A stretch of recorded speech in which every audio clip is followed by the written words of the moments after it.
Hello, this is Jess, December 23rd, 2017, chat session number 53. Before I go into the tidbits of history, I'd like to say happy birthday to my brother Scott. Hope everything's going well with you. Happy birthday. And we're off. It's good to see everyone. This is tidbits of history. 1888. Dutch painter Vincent van Gogh, suffering from severe depression, cut off the lower part of his left ear with a razor while staying in the Isles of France. He later documented the events in a painting titled Self-Portrait with a Bandaged Ear. Today, Van Gogh is recognized as an artistic genius, and his masterpieces sell for record-breaking prizes. However, during his lifetime, he was a poster boy for virtual starving artist and sold only one painting. He had issues, Van Gogh, I guess. He had mood swings, up and down, checked himself into a mental hospital because apparently he knew he had these issues and was sane enough to get some help or whatever, and he committed himself, and he actually did some of his best work while he was inside the mental hospital. He went from there after they said he was okay to go or whatever. He went somewhere in Arles, France or whatever, and he, at the age of 37, I guess he shot himself. So he had some issues, but his paintings sell all over the world, like I said, for record-breaking prices. So that's just, I guess, part of his genius was his sickness, his craziness, but he handled it in a certain way, but he was able to put it on canvas. Pretty cool.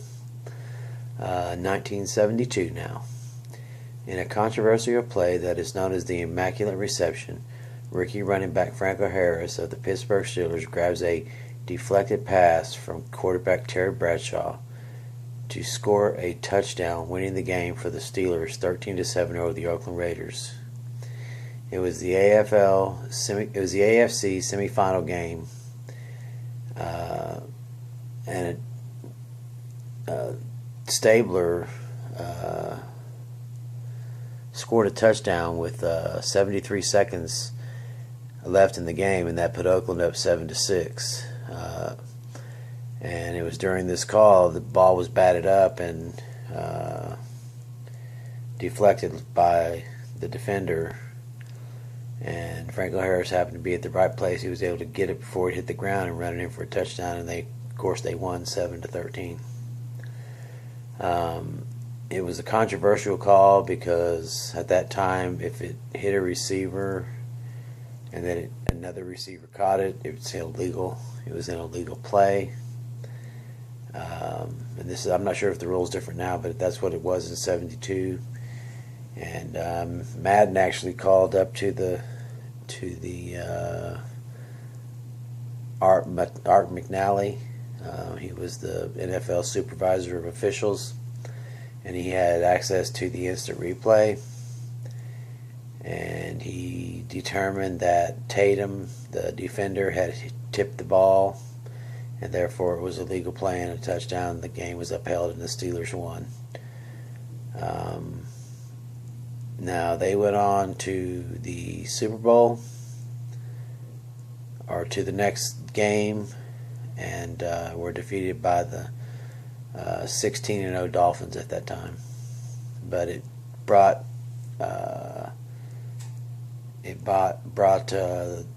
Steelers up to a certain level. They had been losing, I forgot what their record was. It was bad up to this point in the NFL, but that all changed after this situation when they pushed Oakland back and went to the next level, and then they went on to win a bunch of stuff in the 80s. So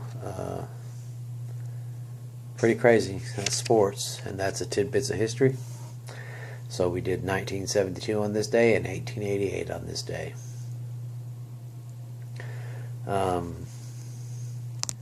It's Christmassy. It's Christmas time. Merry Christmas to everybody.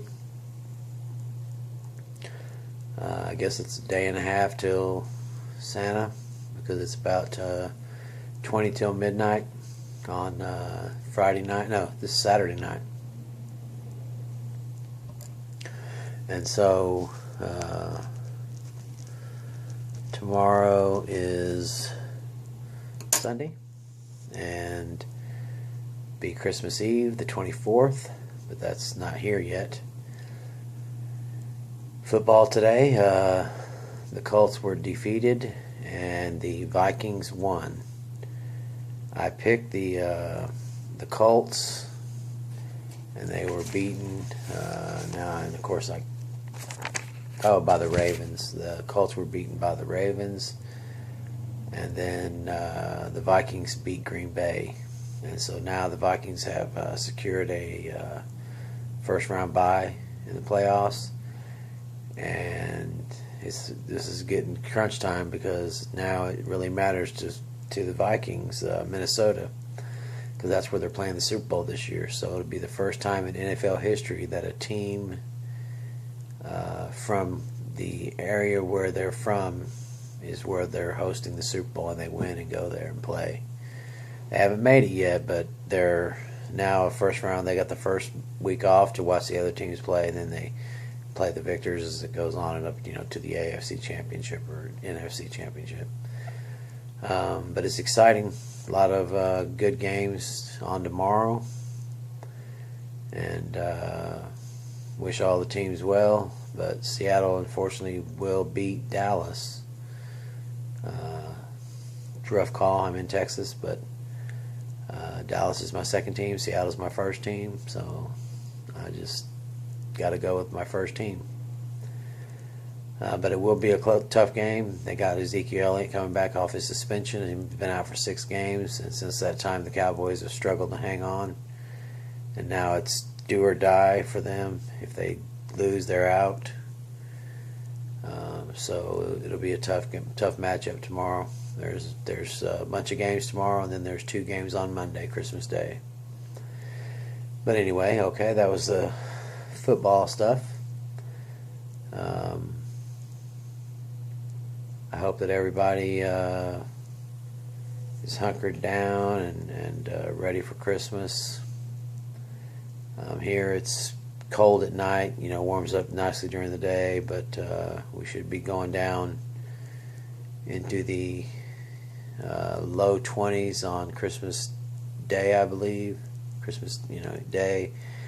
And then it's supposed to warm back up a little bit, but it'll start feeling like wintertime here. We had snow south of us a couple weeks back, and that was a real surprise for most of those people.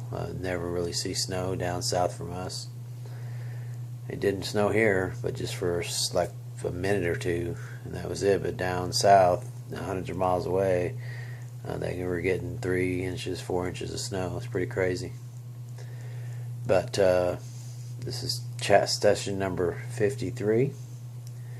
Merry Christmas, everybody, again. And remember, day and a half from Santa. So we're looking forward to that. Hope all the kids are happy, and the adults too. And we're going to go ahead and end it there. Go Seattle. Have a great pre-Christmas Eve evening.